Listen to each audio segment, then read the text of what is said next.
All right, so we're gonna. Donna's on her way, so that's why we're kind of waiting. She got lost on the way over here, but she'll be here. So we're gonna get started, and we're gonna get started with Mary Lou Seraphin, and we're gonna give each candidate up to 10 minutes to kind of introduce themselves and the main points of their platforms, and then we're gonna start the question and answer session. Some community members have submitted some questions, so I'll be pulling out the questions. And it's up to the candidates who want to answer the question or not, but you have up to 2 minutes to answer. And then there can be follow-up questions from the audience, and then you get 2 minutes to do that. And if you don't want to answer the question, then maybe it's not pertinent to your position or whatever, you don't have to. Whoever wants to answer the question is free. And Darryl Brooks here is our timekeeper, so he'll give you a warning when you have 30 seconds left. And when your time is up, he'll wave the little red flag. So let's get started. Thank you very much. Thank you. Thanks a lot. My name is Mary Lou Seraphin. I am the Republican nominee for Texas Senate in District 14, which covers almost all of Travis County. My opponent is Kirk Watson, who is not here this evening. Therefore, I will feel free to say whatever I want. I'll say a couple of words about my platform very briefly. Number one, I stand for limited government and low taxes. Limited government means that politicians have as little power as possible. And low taxes means that people have as much money left in their wallets as possible. I make this important point. When taxes are low and when government is limited, the money doesn't disappear. When there are low taxes, money doesn't disappear. Sometimes people say, well, if we cut taxes, then what are we going to do? Programs will collapse. The elderly won't be taken care of. The poor won't be taken care of. There won't be any health care, there won't be this and there won't be that. That is not the case. When you cut taxes, money doesn't disappear. It stays with people, and they do three things with it. Number one, they invest it in businesses, and that creates jobs. They also invest it in their own businesses, and that creates a huge number of jobs and wealth. Small businesses are the driver of employment. Number two, when people have more money, they spend it on stuff that they want and they raise their standard of living. When there are low taxes, especially when there are low sales taxes and low property taxes, rent is lower and prices of goods and services are lower. Right now, goods and services are expensive, the sales tax is very high. Right now, rent and the ownership of property, both are very high because property tax is so high. And then third, after people have more money and they invest it in business, including their own, and they buy things with it, which also creates jobs, the third thing that people do with money is give it away to private charities and to churches. Those two types of institutions are far more effective at administering social services than any government program. They used to be more effective than they are today until what I call big government, which is now big business, came in and took control of social services. Social services is far more efficiently and better run by private charity than by churches. I ask you, if you were in an emergency situation, would you rather know that a church or the Red Cross was coming to get you, or would you rather know that the post office was coming to get you? I'll go with the churches and the private charities. So that's where I am with that. A second very important part of my platform is concerned with education. I have the following plan. I call it an education credit card. This is my plan. It has worked in other cities. It will work in Texas. You take all of the tax dollars, you divide it up on a per-child basis, and you give every child their fair share. You put the money on a credit card that the parents can spend however they want. If they want to send their kids to the existing public schools, they can send them there. If they want to send them to private schools, they can send them there. Religious schools, they can send them there. If they want to spend it on apprenticeship programs, they can spend it there. If they want to spend it on online training, they can spend it there. And if the kids want to bank it for use in the future because they have dropped out of school, later on when they finally wake up and realize they should have finished school, they can use it later on. I call it an education credit card. It will create a market. It will create a customer base. It will create a market and a customer base for educational services where parents will be in control of the education of their children. Third thing I will say, and I will talk about this during the question and answer period, I am adamantly opposed to taking tax dollars and transferring it to private businesses. I don't care if it's a technology company.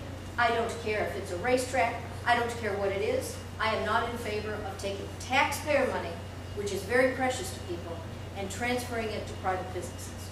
So I stand opposed to the Formula One racetrack. I look forward to taking questions later on. Thank you very much.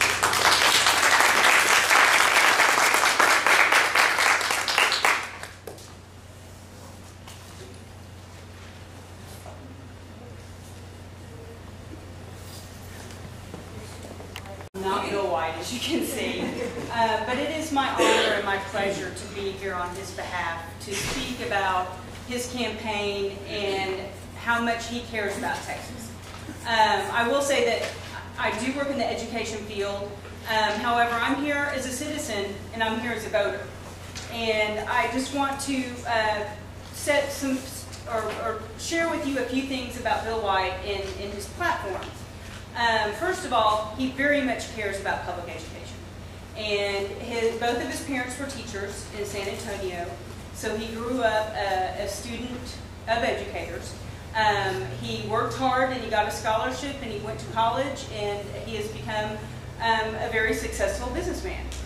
He ran for mayor in Houston and served 2 terms, which there are term limits in Houston, so he was re-elected 2 times.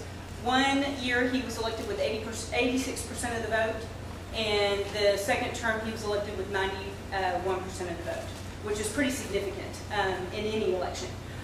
So the people of Houston really do believe in Bill White, or they would not have elected him with such huge margins. And he did a terrific job for Houston. Now, some of the things, and of course, I can speak to you about public education. There's not a whole lot of other issues I can talk to you about because those are my areas of expertise. But as far as education, and I'm curious, how many parents with kids in public school do we have in the room? So we have a few. And do we have any educators in the room? So really, public education is probably the best thing that our society can do for our children. And it's the best thing that we can offer to the community, is to educate our children so that they can go on and be productive adults. I will say this about Bill White's opponent, Governor Perry.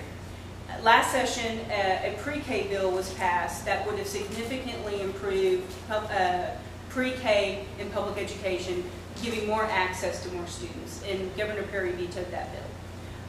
Also on Governor Perry's watch, college tuition rates have almost quadrupled over the last 10 years. So Bill White is very committed to establishing universal pre-K for children of families so that they can go to public schools and get an earlier start. Because the studies show us that kids that start earlier will do better as the years go on. He will also work very hard to lower college tuition rates to where it is affordable for everyone. So those are 2 key points that I would like to share with you about Bill White. And I know I'm forgetting something. The third really significant thing regarding education that Bill White is very committed to is the dropout rate. And we've seen a lot of statistics in the last couple of years about how bad the dropout rate has gotten in the state. We are 47 in the country for dropout rate of high school students. 1 out of 5 Texans do not have a high school diploma. And Bill White is very committed to changing this and making sure that every child gets through and gets a high school diploma to where they can go out and go to college if they want, or be trained and have the skills to go into the workforce to meet the needs of businesses of Texas. So, like I said, I am here as a citizen and I'm here as a voter, and I encourage you all to support Bill White in this coming election and vote for Bill White as our next governor. And I think the campaign has declined the Q&A, so I'm not available for questions, but I'm happy to stay after and visit with people here today. Thank you. Welcome to District 51. I'm excited about being here tonight. I know I saw a few faces last Tuesday who were here. I mean, Monday on the 11th who were here, so I'm glad to be here again. I'm a local person from Austin, born and raised here, and my high school was right down the road in Del Valley. I live in Montapas, which is a neighborhood that I grew up in. But not only that, I've been a part of District 51 all my entire life. I'm excited about running because for the first time since this administration has been in District 51, the people of this district have not had an opportunity to have a conservative selection. And here I am. I'm running on a conservative ticket, and I'm very proud of my morals, values that I carry as well. I am certainly for jobs, jobs, jobs, and more jobs. You know, this district has suffered and struggled too long. It's a shame that the economic growth, nothing's really happened in our entire district, especially out here. There's so much room, there's so much space of where so much development can happen. I mean, the right development that will match this area and the citizens that live here. The right development that will bring jobs to the community and so forth. So we are lagging behind, not just in Del Valley, but Del Valley, it seems like it has been left off the charts with transportation and everything else. And so I'm here to say it's unacceptable, and enough is enough. With my education, I believe in choice. I believe the parents should choose where it is that their children should go to school. I think it's the parents first, because that's where the upbringing is going to come from and their foundation is going to be set. And I don't believe the government should set it. I don't think I want the government telling my kids where to go. I don't know about you. But most of the people that make those decisions don't have kids anyway, so what do they know?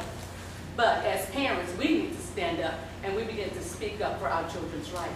So we as parents should be able to decide what school it is that our kids should go to and so forth. I am a pro-lifer, and that's absolutely right, and I'm proud of it. You know why? Because my mama had the guts to have me.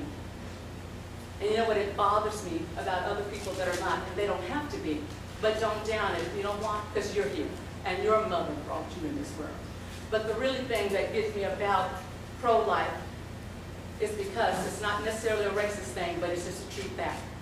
When I found out that the #1 leading cause of African American death is abortion, it bothers me when our city of Austin and Travis County decides they want to take $450,000 and much more of people's hard-earned property tax fund and give it to Planned Parenthood. No, enough is enough. We already can't balance the budget. We already can't balance the budget, and then you want to be so fiscally irresponsible and use other people's money. Of course, the government is good at using other people's money and putting it in places where it shouldn't. So we need to prioritize. We need to set things straight. And the fact is that our local governments and state governments and our national governments, we cry and holler, we don't have enough for this or that. Well, guess what? Go back, look at your books, get your priorities straight, and then you can balance your budget. It doesn't mean that your taxes should have to go up to do that. Why would you raise taxes when the people are barely living now? That is so fiscally irresponsible. Not only that, I believe in entrepreneurial and free enterprise. That's what it's all about. And the longer the government wants to be everything in our lives, the more broke we'll be. The government does not produce it. It is produced by free enterprise. That's what it's all about. It's all about entrepreneurship. It's about private businesses. That's where the monies is going to come from. That's where the monies will be generated. I'm not knocking government jobs, don't get me wrong, but I'm saying that if the government would do its part by being less, because that's what the Constitution says, then private companies could come aboard and then things would begin to flourish. But the government is so busy at competing with the private sector that everything goes haywire. So I'm all about free enterprise, because that's where it's at, and not only that, our children, our youth, our younger adults, they need to know about owning your own business. We holler all the time, go to college and get an education. That's good. I'm a college student too. But we never say, do what you need to do to become your own business owner. You don't have to work for somebody, learn your trade, or use the gifts and talents that you have on the inside. Another thing I want to speak, Mary Lou touched it earlier, about property taxes. And you heard what she said, I'm in agreement with what she says about the property taxes. Really, if we were to cut the taxes, then the people could have money in their pockets. But that would mean that the government wouldn't get that money. They would think, well, that's money that you're taking from us. But no, it's money we're taking from the people. My whole thing is to be an advocate for the taxpayer. I want to have the taxpayers back. And it doesn't have anything to do with politics. It all has, I'm just a natural person. And you know what the thing is that how can I be a legislator and legislate not for the people, but from a political standpoint, and then have to face the people? Enough is enough of that. Our district has gone far too long without proper and adequate representation. We need someone in there that's going to really stand up for the people. We haven't had that representation, and that's one of the reasons why I'm running. I'm branded District 51, and I will be the best person for this job. Thank you. Eddie Rodriguez. He could not be here tonight, so I appreciate y'all letting me come here and speak on his behalf. Now, I am his chief of staff, and I do policy work for him rather than campaign work, so I'm not going to try to give a political stump speech, and I definitely couldn't compete with Ms. Jackson's speaking abilities anyway. But Representative Rodriguez, I'm just going to tell you a little bit about his experience and values and what he does for District 51. He has been working for this district for the past 14 years. He was chief of staff to the previous state representative named Glenn Maxey, and then when he was redistricted out, Eddie ran in 2002 and was elected by just over 100 votes in that first election. And so he has served as a state representative since 2003 for this district, which we're in right now. It includes a lot of central East Austin and goes south to almost Onion Creek and east of the Bastrop County line. In his years in the Texas House, he's carved several niches, and the first one would be transportation. He's the go-to guy in the Travis County House delegation on transportation. There was one member who served on the Capital Area Metropolitan Planning Organization, and that was Eddie. Recently, all House members were taken off, so he's no longer on there, but he's still considered the go-to guy in the House on transportation for Travis County. The second one would be affordable housing. One of the major issues in this district is gentrification.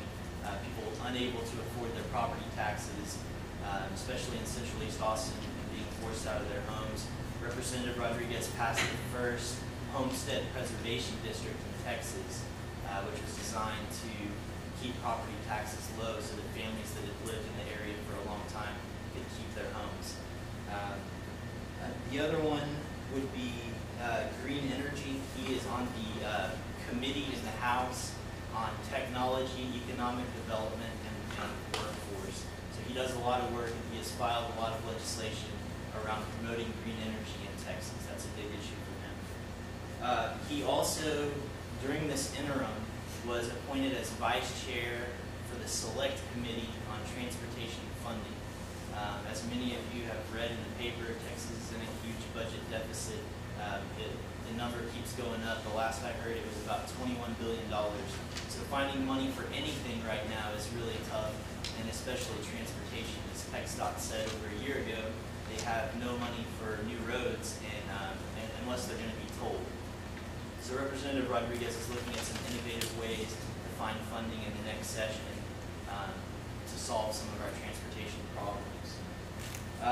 He's passed a lot of legislation, including the Homestead Preservation District, which I talked about, another bill which helps seniors and disabled citizens automatically receive their homestead exemptions.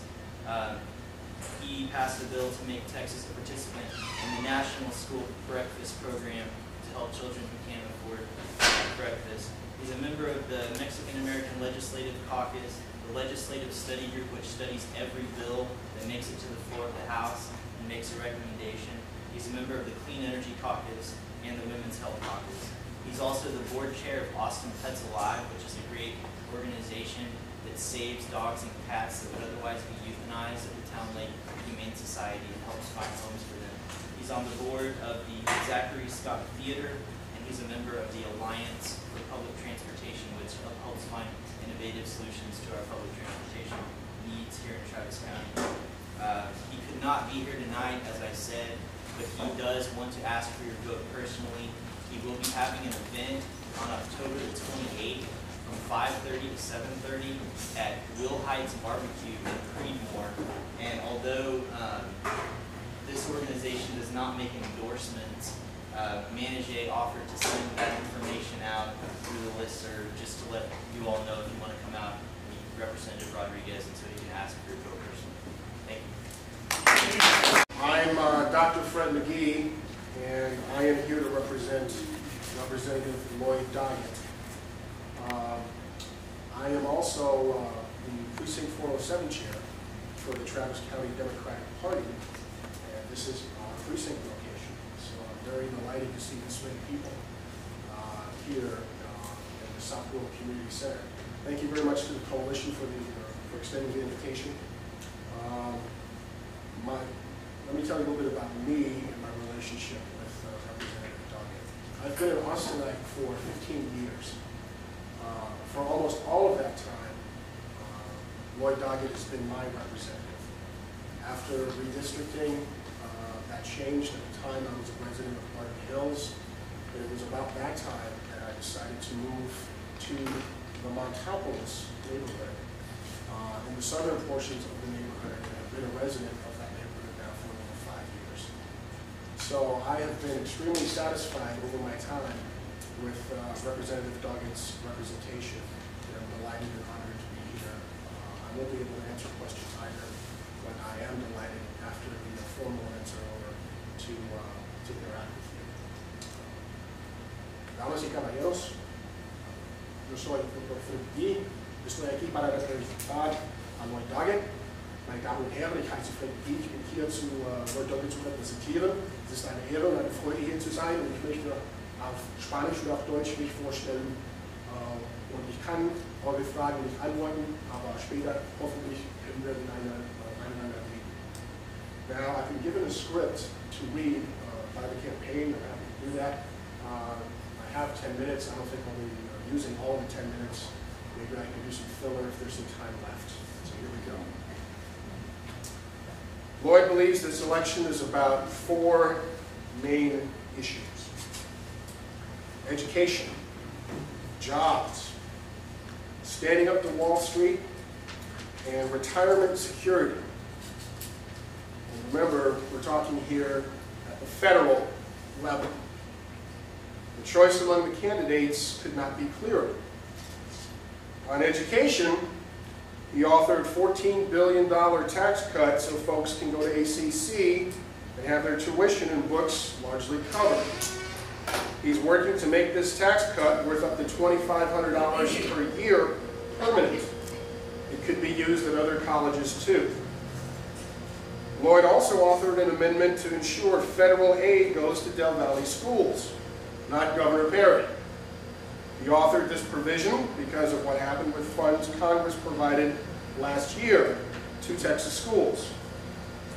The federal support should have meant another roughly $8 million for Del Valle schools to use for just about any purpose they needed.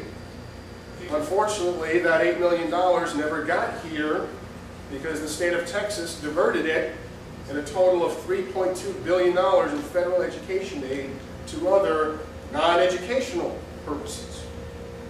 Donna Campbell's opinion is real clear. She said on the Trailer Park Show that there should be no federal aid to education. This is a job killer. On jobs, Lloyd Doggett worked to stop tax incentives given to multinationals that ship jobs overseas. Lloyd voted for tax relief for small businesses.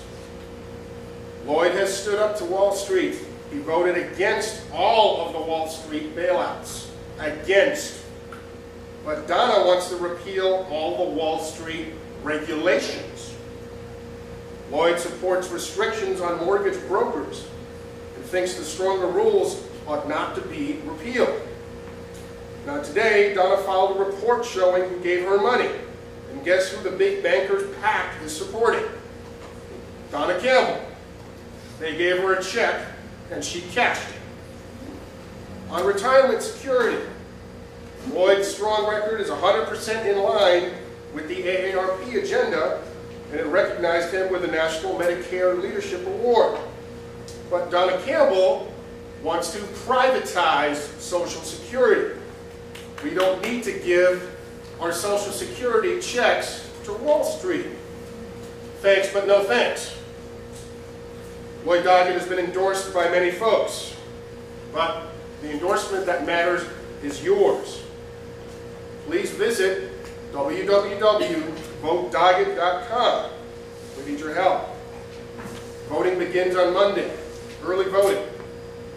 You can vote back here. I've got a couple of flyers for those of you that are Democrats and Republicans. The voting locations are the same. If you're in the Montopolis side of the precinct, you can go to the Dan Ruiz Library. Also, the Del Valle ISD headquarters will have a mobile voting location next Monday and next Tuesday.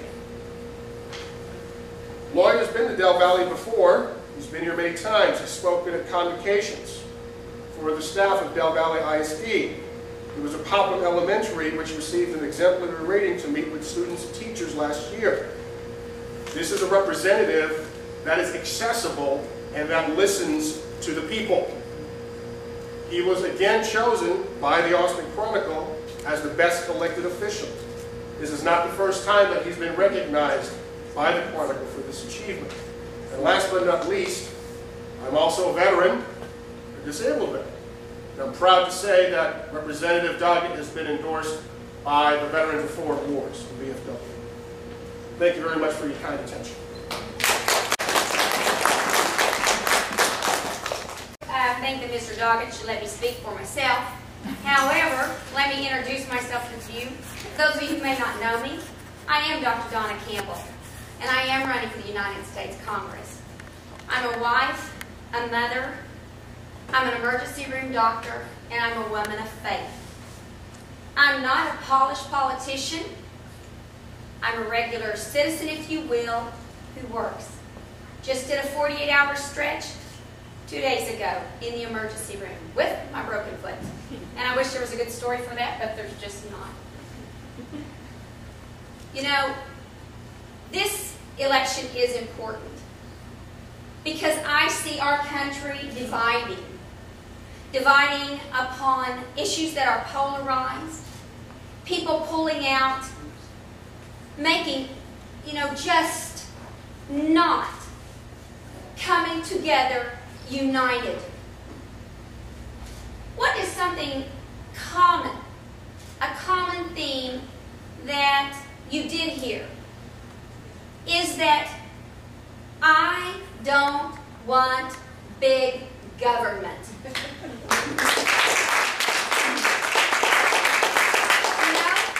I don't want big government in our businesses. I don't want them in our banks.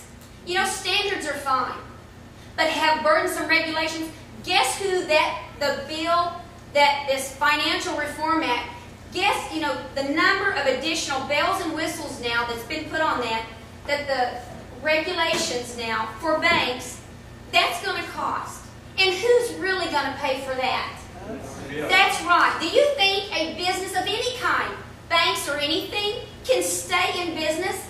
A farm, bank, mom and pop, anything, big business, small, can stay in business? If government comes down on them, you must do this. Who's that going to be passed on to you? Does that come out of your pocketbook? You're darn right. Does that come out of the money you use to feed your family? Yes, it does.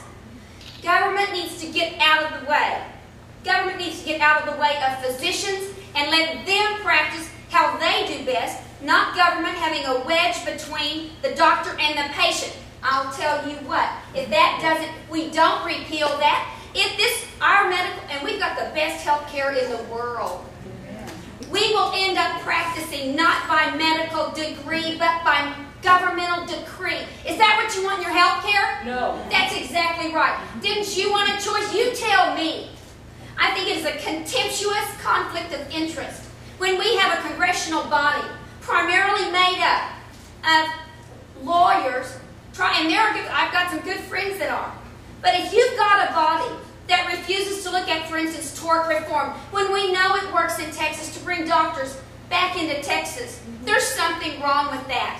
When free enterprise principles will drive the costs down on things, competition is good. Yes. And yet we have a congressional body that refuses to look at just allowing us to buy insurance across state lines. You tell me why that's regulating interstate commerce. Why didn't they allow that? We could watch the prices for our health insurance drop if each health insurance company had to be competitive with the prices and their customer service and the quality that they provided for you. If you didn't like the service that you bought with that company, you could change. They would clamor for your business because it's a business. We need to operate on free market principles. When you're talking specifically about the health care, we've got the good quality care, like I said.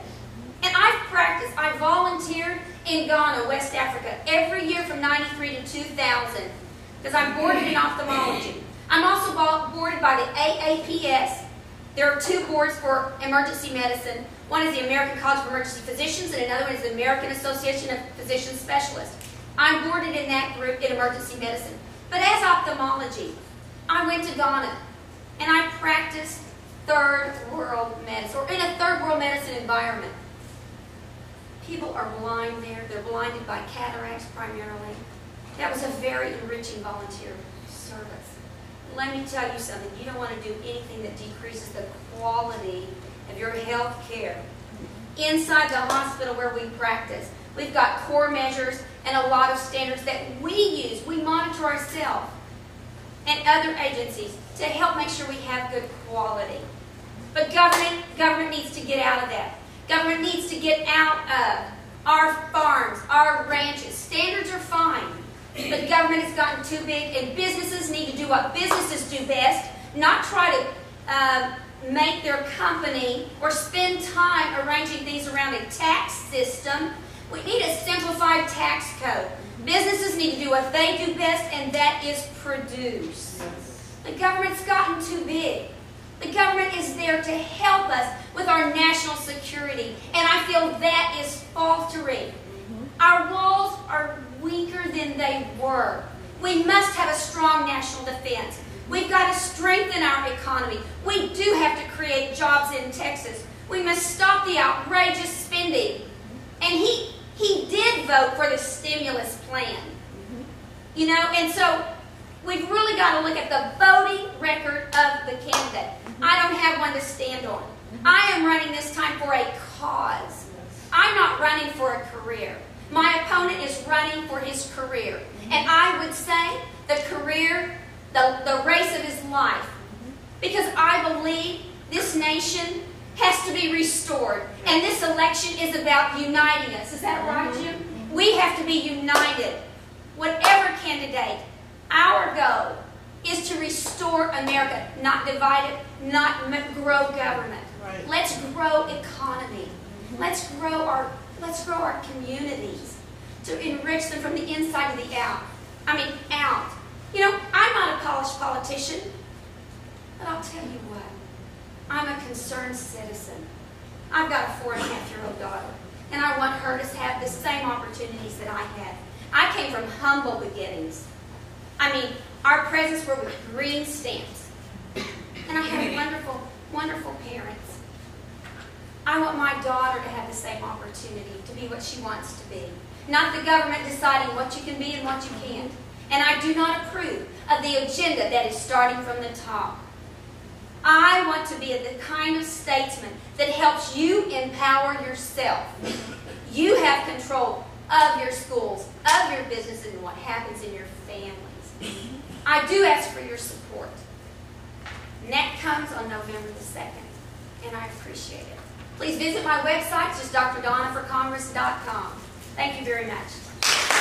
Stutzman, and I support more freedom and less government. But if you look at me, I'm the candidate who is a genuine outsider. And I'm a candidate who doesn't have time to play games with you, as you're going to see tonight if you'll ask me a question. Because if you understand what the ideals of this country, of America, was founded on, you'll understand, as I do, that both parties have betrayed our republic. They've shredded our Constitution and have put we, the people, in bondage. And they put us in bondage by higher taxes, more government, and a runaway bureaucracy. We're at a point now where our lawmakers make laws, but they have this huge bloated hog called a bureaucracy that makes your rules, makes your regulations, and tells us what the people to do. And what that means is that we, the people, are being governed by unelected officials, and I'm fully tired of that. If people continue to vote for the lesser of two evils, then we all are going to get the government we deserve. Now, I think if you want real change, I'm saying follow me. Because if you send me as a representative, I'm going to give you some guarantees on how I'm going to work for you. For you, the people. For us. For my grandchildren, who this government, this corrupt Congress, which thinks that they're a sovereign over us, is spending my grandchildren's credit card. Of all things, you can't spend on credit. They don't even have a job yet. Something's got to be done. And I'm going to work to do that. And I'm going to work to return this country to constitutional principles as envisioned by the Founding Fathers. And I'm going to work to restore individual liberty. Not this PC correctness that causes everybody to mind their P's and Q's. Not this government regulation that says you can, but you can't. Not this government that says we the people, give me what's in your wallet. Because you need something, and I'm going to give it to you. That these people up there are huge about spending other people's money that isn't theirs, but they get the credit for it. So I'm totally tired about that. I'm going to promise you that I will vote no on any bill that I have not personally read. This is killing us. They're passing these bills 2,000, 2,500 pages long, and they haven't even read the junk. Therefore, they don't know what's in it, and then all of a sudden when we come down the road and find out, you have to give me your first grandchild. Well, I didn't know that. Well, your representative didn't either. And I'm also going to vote against any bill that has any unrelated subject attached to it. This is pork. For example, the last defense continuation bill they passed, they put in something about studying the sex habits of farmers' pigs. Now, can you tell me what that has to do with defense? or on another bill that they passed that had something to do probably with agriculture. I can't remember specifically what bill that was, but they got a new aircraft carrier in there. So how does a bill trying to help farmers, how do you get an aircraft carrier in that? This is ludicrous. Okay, so and I can also promise you some things I will vote yes on. I will always vote yes to lower the taxes, and I will always vote less for more freedom and less regulation. So I'm not a polished politician either, but I am mighty ticked off about what's going on in our Congress, because our founding fathers bled and died and forsook their honor and their fortunes to throw off the sovereignty, the sovereign rule of a king. Now, here we are, 200 years later, and we have a Congress that acts like lords over us. Speaking of lords, the nickname for Congressman Doggett is Lord Doggett. I don't know why that is, but I will say this to you that you can pass on to him. I have tried to visit him 11 times in the last 12 years, and all I ever got from him was rudeness from his staff. He's never met me face to face. And you know why? Because I'm not a union member. I represent an association of technicians that work for the federal government, and we have issues that I've been trying to see the congressman on and never got an entrance other than the little candy dish in his office. And then we had a real issue about wages the last few months, and I worked with the AFL-CIO union president here in Austin, and he said, well, golly, Jim, I see Congressman Doggett all the time. And I said, well, golly, I've been trying to see him too. And I said, what's your secret? He says, oh, we give him a couple thousand a year. And I says, well, my association can't afford that. And he says, oh, well. So anyway, I'm the genuine outsider. I am ticked off, and you have to decide. My name is Jon Roland, and I am the Libertarian nominee for Texas Attorney General, with website at jonroland.org. I added a little org to my label here so you can see it. In Texas, the executive branch is divided among several independent officials. The Attorney General does not report to the governor. The governor has no power over any of the other agencies except the office of the governor. The job of the Attorney General in his office is to serve as the lawyer for the state.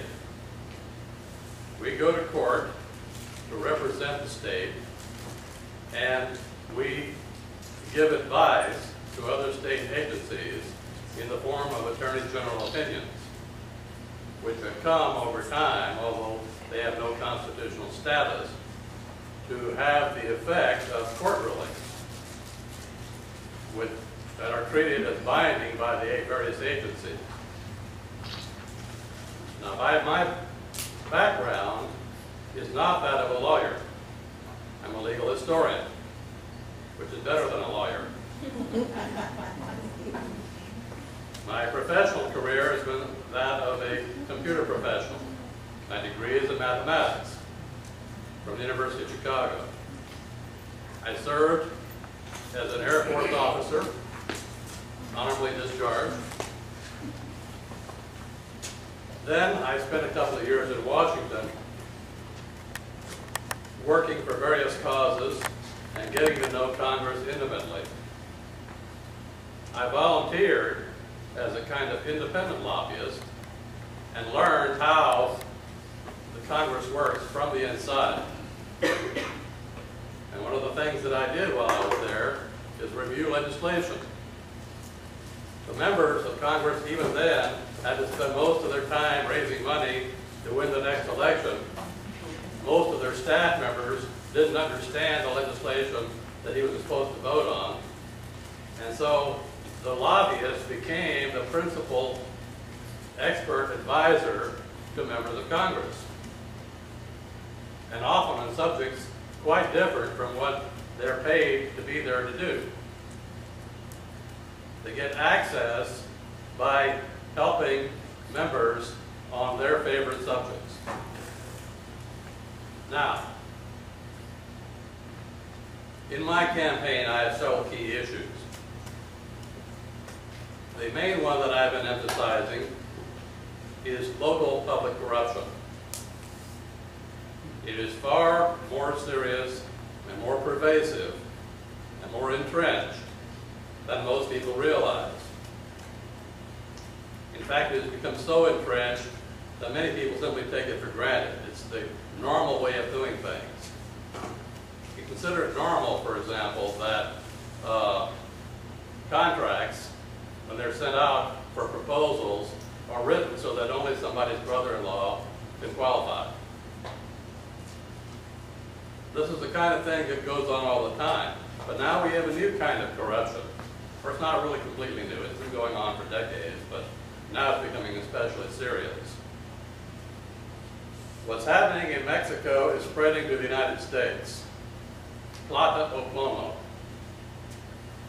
The drug cartels are trying not just to make money selling drugs, but to assert sovereignty over that country. They're shutting down government and assuming the functions of government, at least the ones that benefit them. And that is spreading in the United States. Along the counties of our southern border, along transshipment corridors, across and into the United States, and in our inner cities, the organized criminals are asserting de facto sovereignty. They're squeezing out the normal processes of government.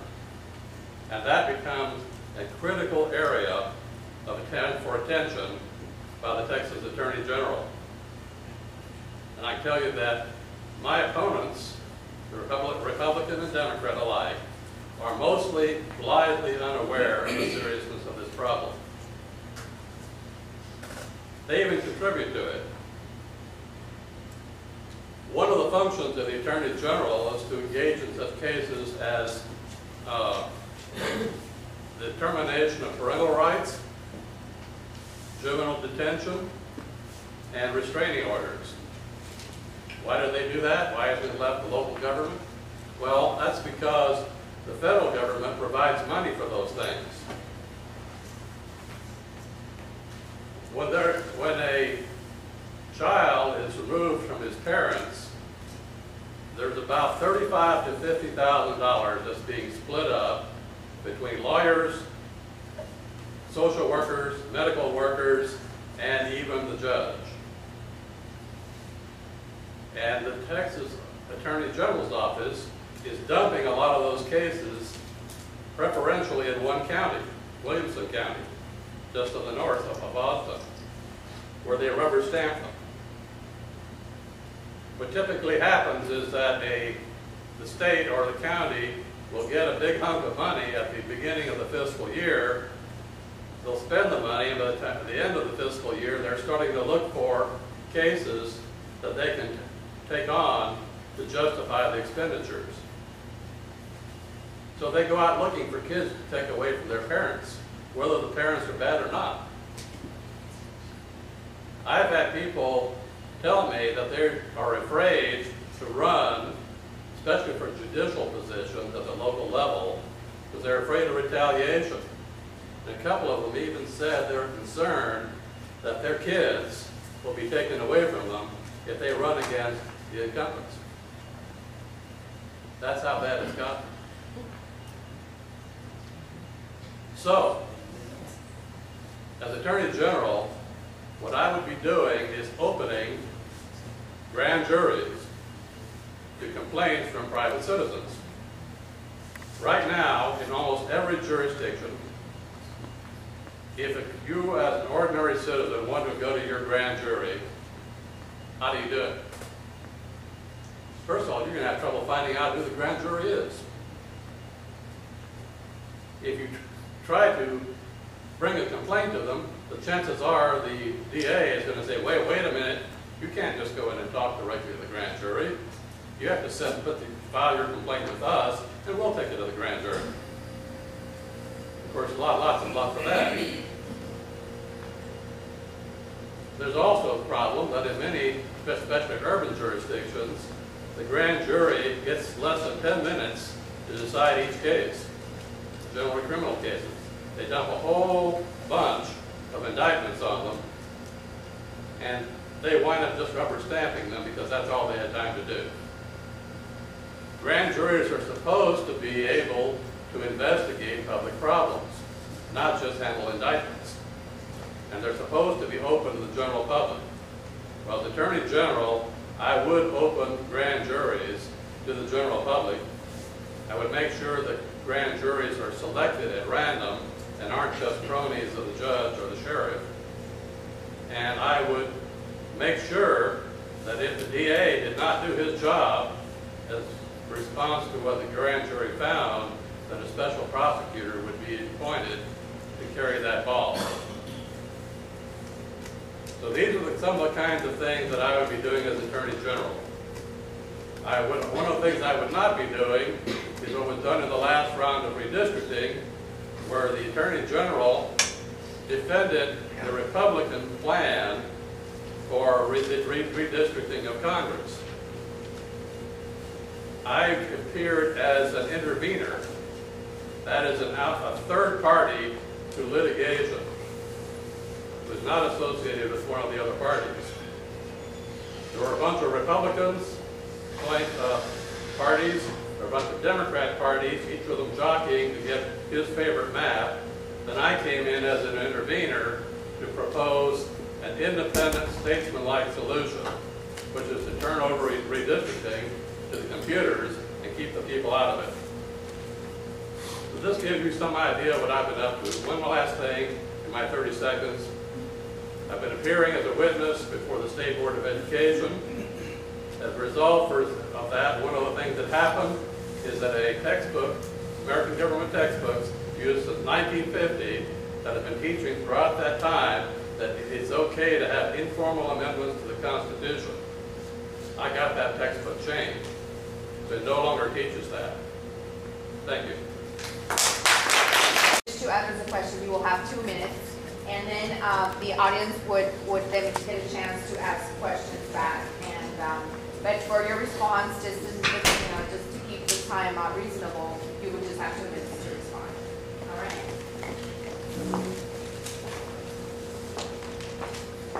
All right. The first question, that the Valley area is growing and has been neglected for a long time. If elected, what would you do to ensure that we do not stay neglected? We'll start with Denise first. If you choose to answer, or if you choose not to, Are you talking to me? yes. I guess the first thing that I would do is reduce taxes. And the point of that is to have people not looking to government, and especially to big government, to solve all of their needs. The sentiment of feeling neglected by politicians is caused by constantly focusing our energies on looking to government officials. That means politicians and bureaucrats and agencies to solve our needs. I am in favor of people taking responsibility for what happens. I will add to that, however, that in order to take responsibility, people need to have the means to do it. They need to have their money back. So my answer is what to do about politicians that are neglecting Del Valle? Cut their allowance. Do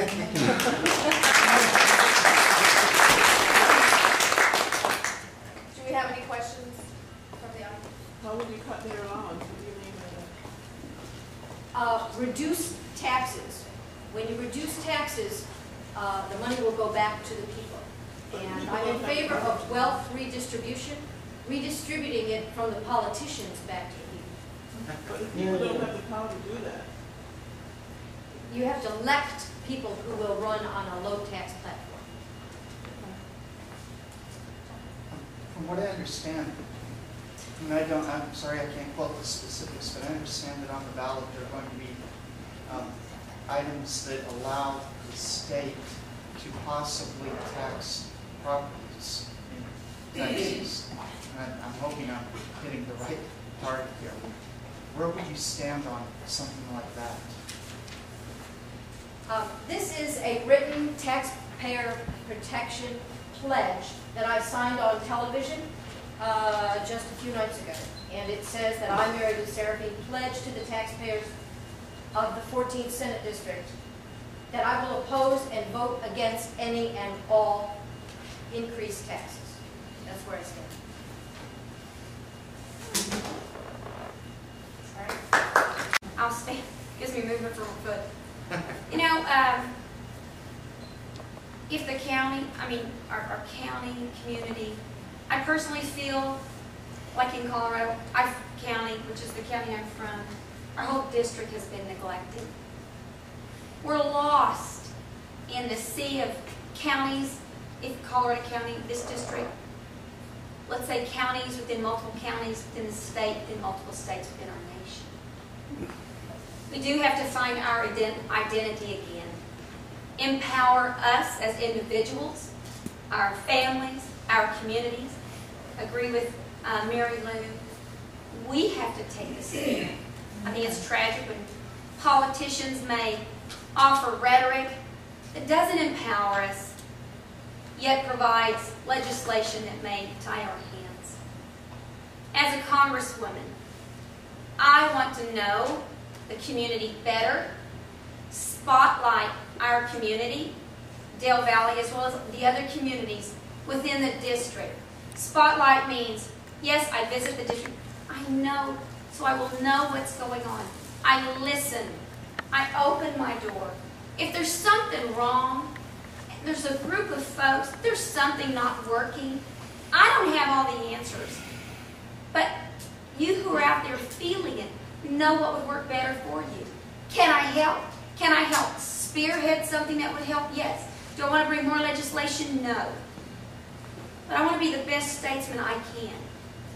On my website, why not spotlight a community every week and every day spotlight different companies within the community.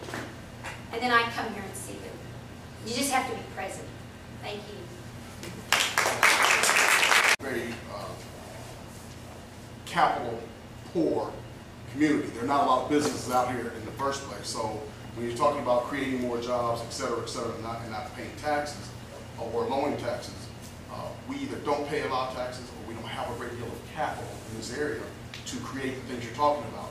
How then do we address those issues of having a dearth of money at this point, or better known as not having the access to capital to create the things you're talking about? How do we address those issues? I would like to speak to that. High taxes are largely paid by low-income people. It is not the case that people who are not overtly being taxed on their income and goods and services and so forth are not paying the taxes. They are paying the taxes in the form of lost jobs. That's number one. Number two, they are paying the same high sales tax on goods and services as everyone else, and they are paying high property tax in the form of high rents. So that is my answer to the low-income people not paying high tax. They are paying proportionally a higher tax than the rest of society is. If taxes were lowered, there would be a huge push to spend capital in all kinds of places, especially where there are population centers or communities that are looking for that sort of thing.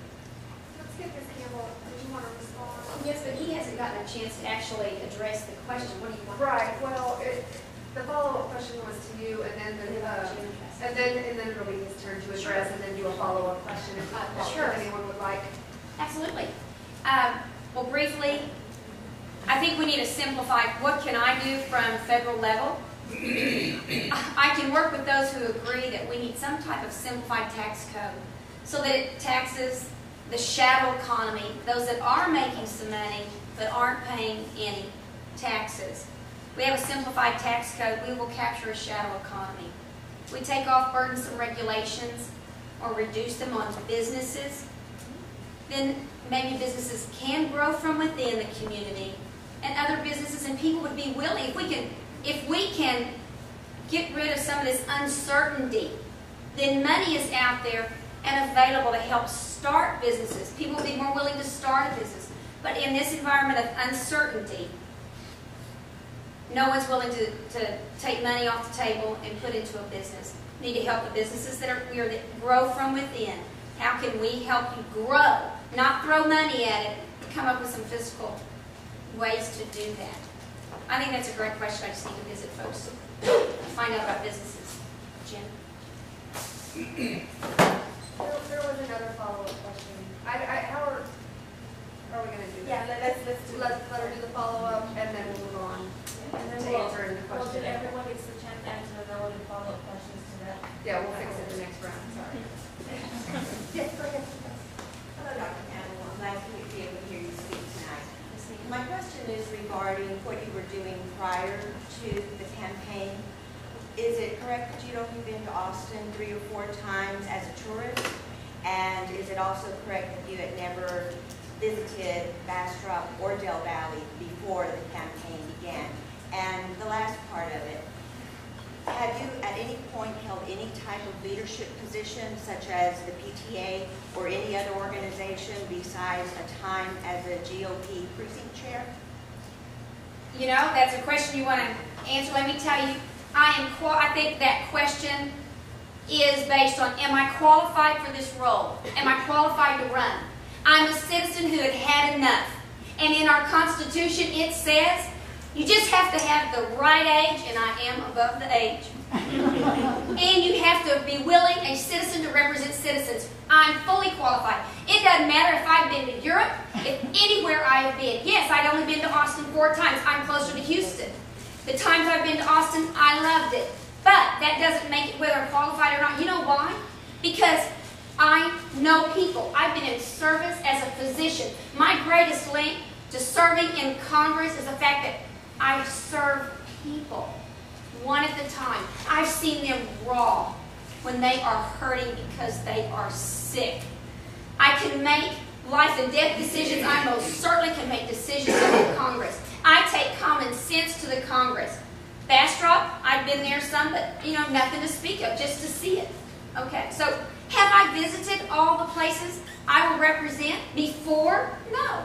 Do I intend to afterwards? Yes. And your other question was? Have you had any type of leadership position in any organization such as PTA or any other type of organization? I have besides being a GOP precinct chair. Yeah. In politics, no. Because I'm not a polished politician, I haven't had those roles. But if you look at the experience that people have had, and the polished politicians up there, then I'm glad I haven't had. The experience I have had is taking care of sick people. Emergency, life and death. So do I think I can do it? Yes, I do. Do I think I have to, that anybody has to go through a rite of passage, you have to do this, be a county chair? No. Our founding fathers, for this, didn't require any degree, no prior experience. You had to be a citizen who was willing to represent citizens. To that question, I'd like to submit to for you to think about. It's not neglect. What they're doing is stealing opportunity from you by the heavy weight of an obtrusive government bearing down on you, causing you to wonder, where's, I need to save my money. I just can't take a chance on spending. We don't know what they're going to do to us next. They've held the opportunity from you to spend your wealth as you see fit.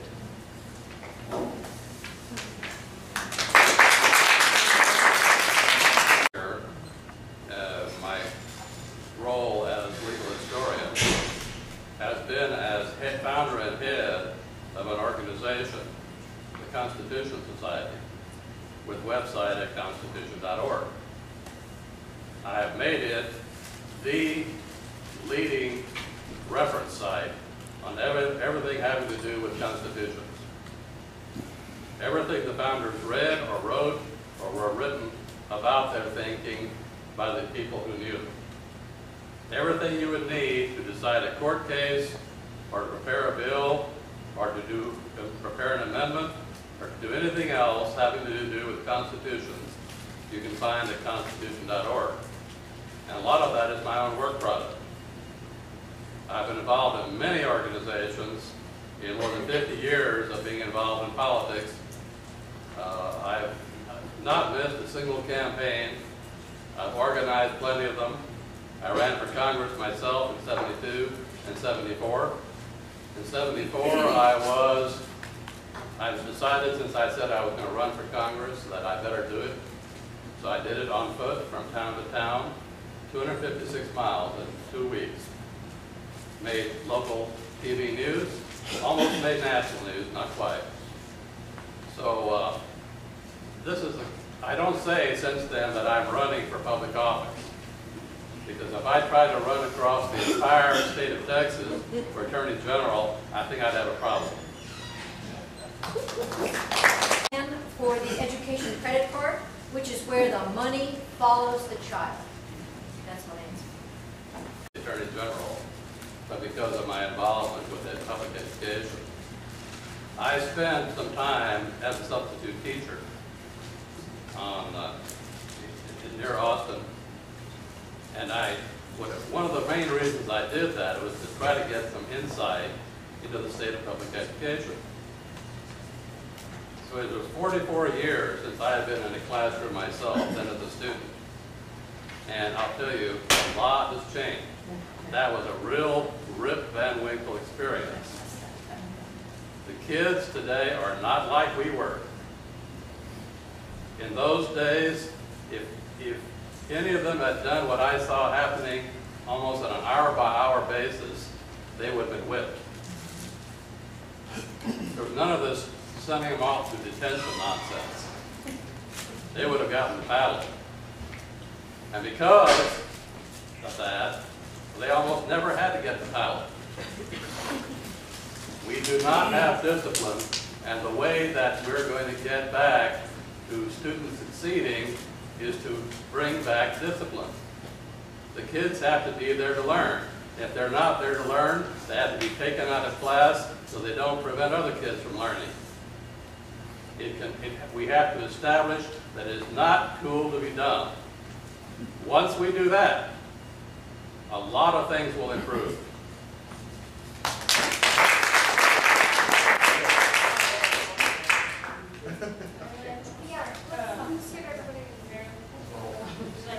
One of the things that the state of Texas can do is to open up more charters for charter schools. And again, as I indicated earlier, it's about the parents having a choice of where their kids should go to school. So, a school choice, open up more charters, because there's so many good things about charter schools. Of course, there's some negative things about them as well, but there's great things about charter schools. And that's my stance, school choice and more charters being open.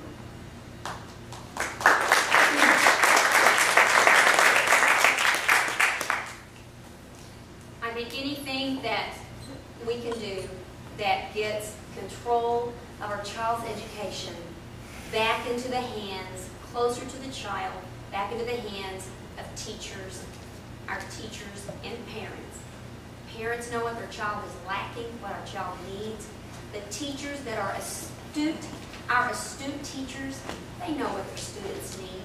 And if they need more reading, writing, and arithmetic, and less on global warming or something like that, they need to be able to put that in the curriculum. So anything I can do to help foster that, that's what I want to do. And I think that will help our students.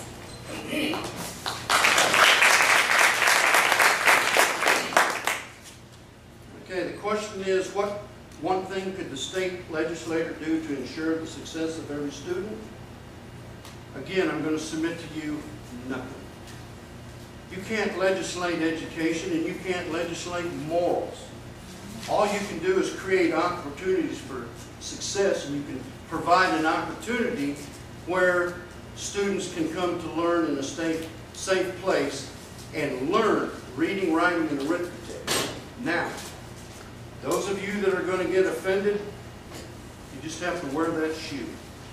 I'm convinced that because English is the language of money, this country speaks English, makes money through that process. It's a worldwide given. I think that unless we can get our children to think in English by immersion, then the children will have a chance to truly understand the culture that we want them to be a part of. Once they start thinking in English, they're going to start acting the way the culture is, and they'll understand when they're getting shafted. Because I'm also convinced that because when you teach illiteracy in 2 languages, all you get is illiterate people. Teach them the language of the country and teach them the history of the country and teach them to think for themselves. Because I also believe the reason we have so many dropouts because of our, in a community like Del Valley, they get so frustrated they throw up their hands and leave. You just need to start teaching the subject, getting them to think, get them immersed, and make them the Americans that we want them to be. As many of you know, I'm a lawyer, but before I became a lawyer, I took a PhD in education, and I spent more than a decade teaching and doing research on early childhood education. And I am willing to go on record tonight and say, few things in early childhood development are more harmful than Bill White's view that if kids don't get an early start at birth, they are going to somehow be behind by the time they're 2 years old. Nothing is further from the truth.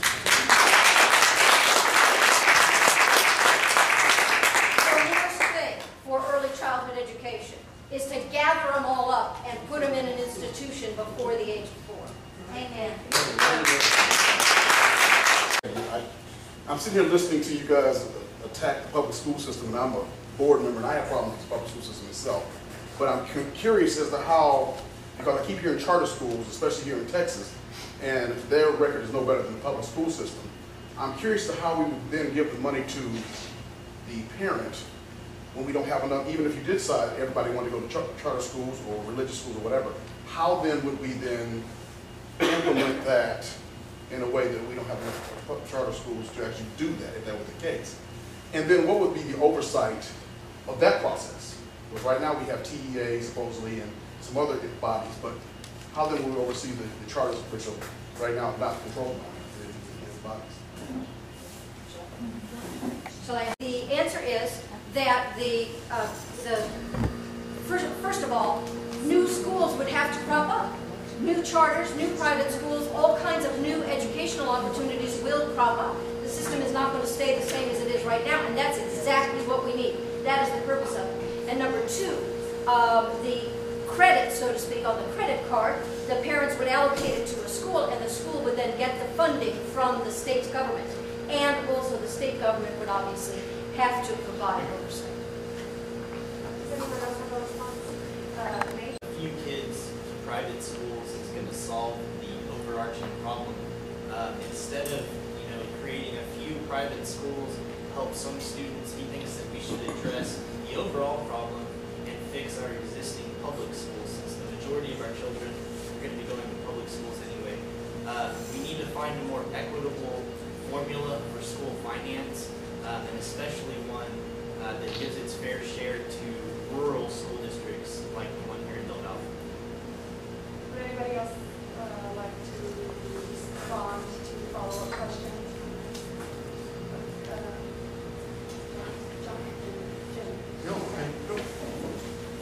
The question was, how are they going to allocate the finances and everything? How do they divide it up now? All we need to do is put in a little, we need to put in the programs or whatever and divide it up by students. And then every student gets what is brought in.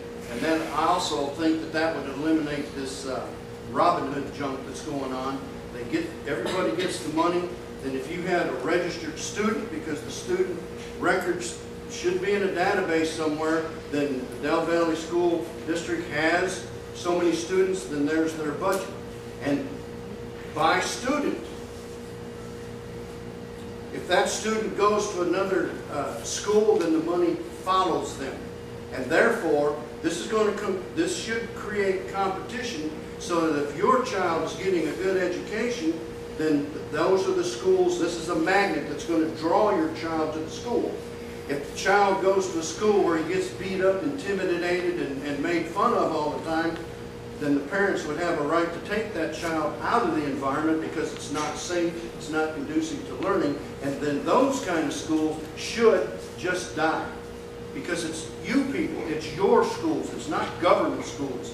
But we all have to pay taxes for the free education, therefore we need to tie the money to the students and give control of that money and students to the school boards, not the school superintendent, and to the parents. The parents want the best education. Wouldn't they be the best ones to make the best decision? I think so.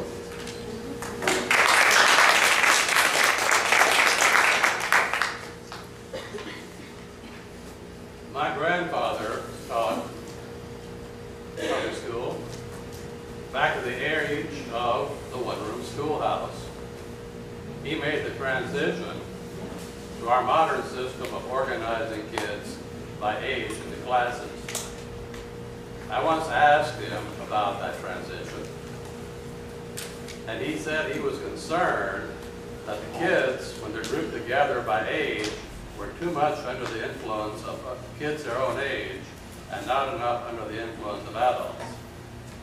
And to summarize what he said, he was concerned that we would wind up becoming a nation of adolescents. We're going to have public funding education. What I have long advocated is that the money, the vouchers, should be paid, channeled through the parent directly to the teachers.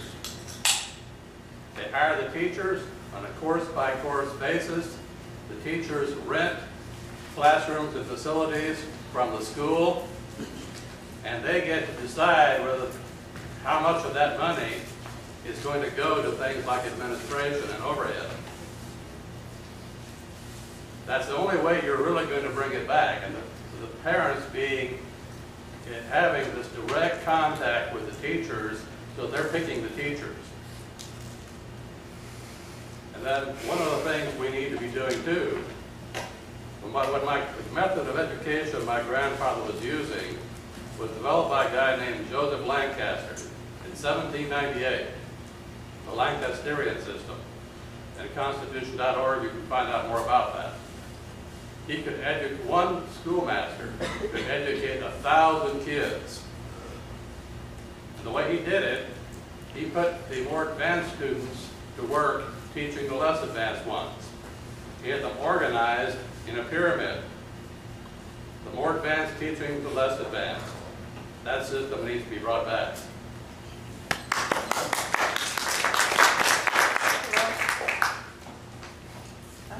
Teachers' unions and the administrators tyrannized the teachers.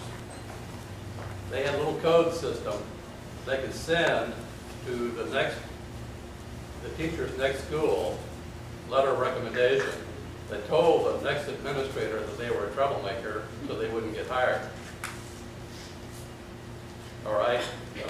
Unions had a place to prevent that kind of abuse, but there are other alternatives, and one of them is to make them all independent contractors.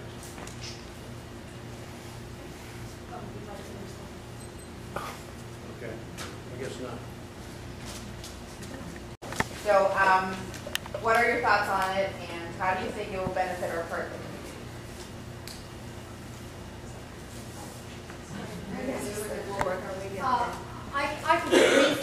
I completely oppose Formula One because I think that it will bring a large number of outside workers into the community. There's no way of telling the difference between who are outside and who are inside workers for the quote-unquote jobs, whatever the jobs are, that whatever temporary jobs might be very temporarily created by it. I don't believe that more jobs will be created than the jobs that would have been created by the existing businesses that are already here if those tax dollars had been left in the existing economy. We have just been complaining about the fact that capital was taken out, or capital does not exist in this economy, in the local economy right here, and it is absolutely wrong-headed to take tax dollars out of the existing economy and just transfer it to a large facility. I think the end of the question has to do with what will the Formula One racetrack effect be like over the long haul? My answer is this. In 30 years, the Formula One racetrack will be an unused facility that will be larger than the Roman Colosseum, but with fewer visitors. So, what are your thoughts on it, and how do you think it will benefit our park?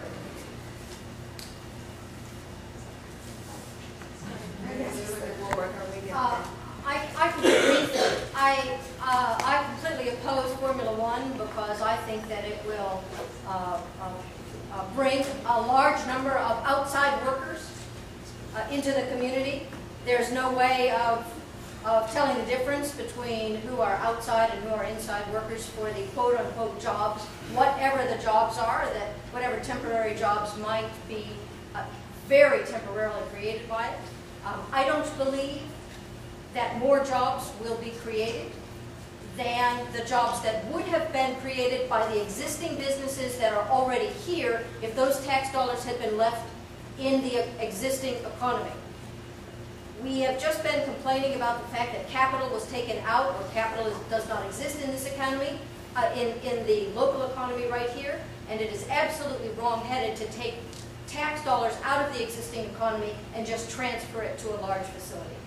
I think the end of the question has to do with what will the Formula One racetrack effect be like over the long haul?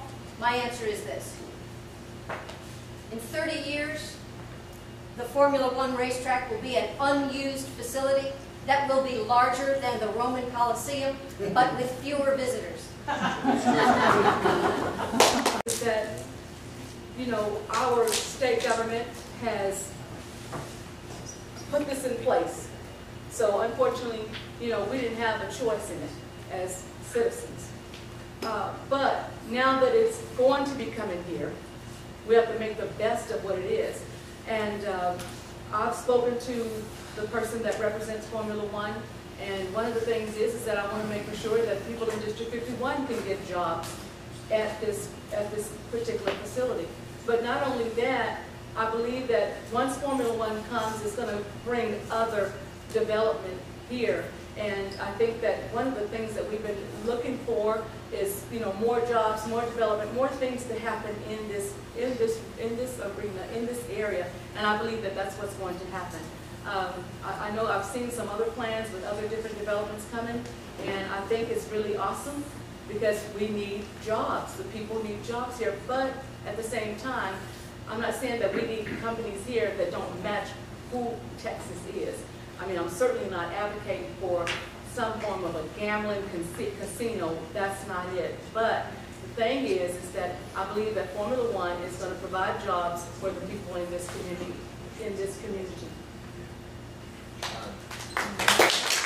The jobs absolutely stay here. He does think that Formula One has a great potential to bring economic development opportunities here to Southeast Travis County and to the Central Texas region as a whole. This really is the biggest contribution of resources that the state has ever made to the Del Valle area. So he does acknowledge that it's an opportunity, but he does share the same concerns as many of the residents here in Del Valle about potential traffic problems, that there would have to be some improved and increased infrastructure here for that, and also the cost of the overall infrastructure needed to make Formula One successful.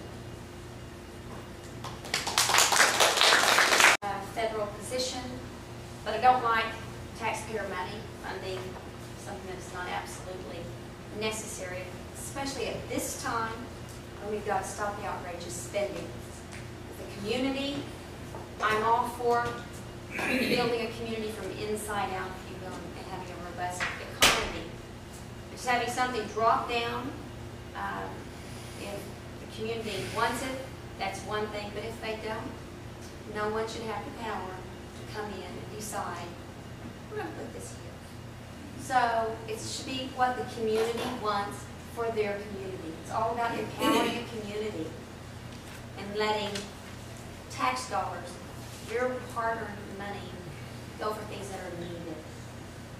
Can I just add one more thing? It is the first purpose-built track in the nation. One of the things that Texas prides herself on, sometimes I think we're too prideful, but the fact is that I think that it is an honor that they decided to build this purpose-built track here in Texas. So many other states and countries have competed for this. Again, we the people didn't have a choice in it. Our officials did what they've done. So we have to just work with what we have. Am I saying that, you know, we would have been in agreement? I'm not sure. I think that they probably decided that it's something that could bring money into our state. I mean, the projected amount of money that they're thinking is going to come into the state. I mean, if that were to happen, well, actually, they've looked at other races and they've seen that that has happened. My thing is that it's happened. So we can't complain over spilled milk. We have to just see what and hope for the best of it. And guess what? If it doesn't turn out good, we need to go down there and bang on the doors as your elected officials and begin to complain and ask them, you know what, you said this was going to happen and it didn't. You know, but the thing is that it is kind of like a bittersweet kind of a thing, because it could happen with, you know, without them telling us, but it's here, so we have to go forward and make the best of it. And I'm hoping that the citizens in District 51 will have one of the first chances of getting a job at Formula One. And I will make this sure. Room. It's not a federal issue, but I live here. I'm a resident of Austin and Travis County. So let me ask you a question. As an example, how's the airport working out for you? Good or bad? How's Maynard Downs doing? Good or bad? Y'all have to decide. This, I think, was shoved down your throat, and my idea is that entrepreneurs, you know, they can do whatever they want, but they have no right to access to government funds or our taxes. Or let's consider what's going to go on behind here as the government, the weight of government again, pushing down on little Del Valle.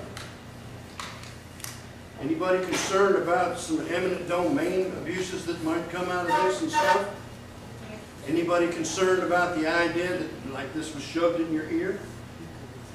I am totally just asking questions here. And personally, from my own gut, it ain't right, because who, and I will say, certainly not you in Del Valle, who's making money off of this? Are they going to bring in 100 jobs here or something like that for a racing season? Are you sure 100 Del Valle people are going to get those jobs? I don't know. This thing needs to be more well thought out than shoveled on you.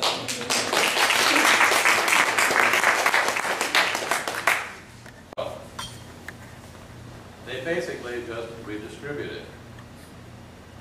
They're not making anything. They're not creating new wealth.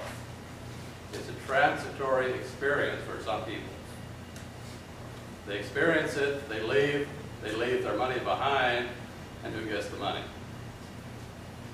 So, yeah, in principle, some kinds of entertainment activities could bring in people from all over the country or the world to spend their money locally. They could, but is this project likely to do that? Probably not. So you have to ask yourself, where do you want to put your emphasis? If you want local development, the way to get it is to encourage investment in new technology. Because we are not going to grow this economy by selling insurance to one another.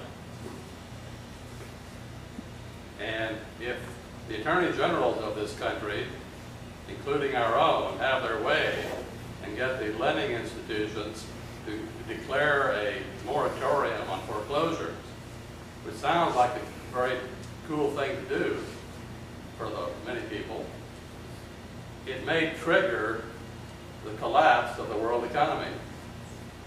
The very thing that all those bailouts were done to try to avoid. Now, that doesn't mean that foreclosures should go forward either. The banks have had 2 years to try to find their paperwork, find all the originals of those notes, those deeds of trust, all the other documentation, and find out whether or not the payments made to collection services actually made it to the owners and holders of the notes. They've had 2 years to do that, and now they're playing catch-up. And that's because courts in this country, and in particular in Texas, fail to insist on the best evidence rule, produce the original note.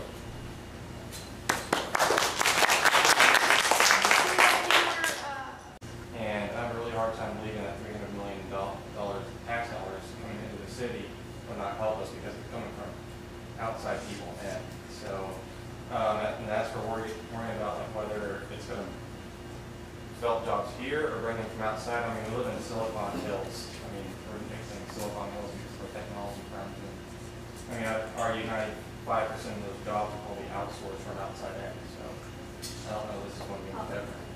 I'll speak to that. Sure. $300 million worth of tax dollars are not coming into Austin. We do know for certain, those are speculations. Those are projections. Every single failed business begins with good projections. The people who would make Formula One a success 30 years from now have not yet been born. I'm not sure who decided that of all the entertainment investments that might have been made on this particular spot, that's even assuming that an entertainment investment is the best thing for Del Valle. I'm sure it isn't. Of all the entertainment investment that you could have made, why you would choose Formula One, I am not sure, but I am absolutely certain that alternatives to an entertainment center have not been considered, assuming that that is what you have wanted. Those are just projections. What is not a projection is that $25 million of taxpayer money is not coming into Del Valle. It's going straight to the investors. It is hard cash going to the owners. I am completely opposed to that. Let me also add to the mystique that it's going to bring to Austin. When was the last time you ever heard anyone say, I am dying to move to Indianapolis? I cannot wait to get to Melbourne, Australia. The Melbourne, Australia track is losing $54 million this year. I think, am I out of time? No, I just want to reiterate that we are not Austin, we're Travis County, we're a county, we're not annexed. So when we talk about bringing money to Austin, what is that going to do for us? Isn't that a very interesting question? Because all of the hoopla about it is the glamour that it's going to bring to Austin. Where is it being put? Not even in Austin. I think that's all I have to say on it. Thank you.